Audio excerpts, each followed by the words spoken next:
1500 سال پہلے 1500 سال کے قریب ہو رہے ہیں سورہ صف کو نازل ہو کر اللہ جل شانہ فرمائے ایک دور آ جائے گا تجارت کا ہوگا.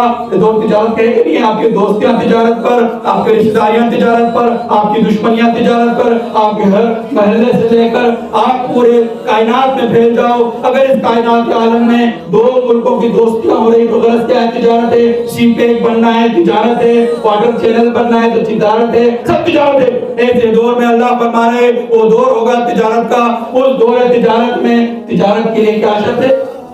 ایگریمنٹ شرط ہے. دو بندے کرتے ہیں تو یہاں پر بھی آپ سے تجارت کر رہا ہے. کیا تجارت کر رہا ہے؟ اوپر کی آیتیں دیکھیں, شروعات دیکھیں. یا ایھا الذین آمنو, اے ایمان والو, کیا میں تم کو ایک ایسی تجارت بتا دوں جو تم کو دردناک عذاب سے بچا دے. دردناک عذاب آج کل ہے جو کچھ فلسطین میں ہو رہا ہے, جو کچھ کشمیر میں ہو رہا ہے, جو کچھ بوسنیا میں ہوا, جو کچھ جو ہے نا افغانستان میں ہو رہا ہے. کیا نہیں ہو رہا؟ برما کے اندر مسلمان خواتین کو, مسلمان بچوں کو اور ان کے شوہروں کو, ان کے گھر والوں کو ایسا کاٹ رہے ہیں جس طرح گاجر مولی کاٹتے ہیں. دردناک عذاب.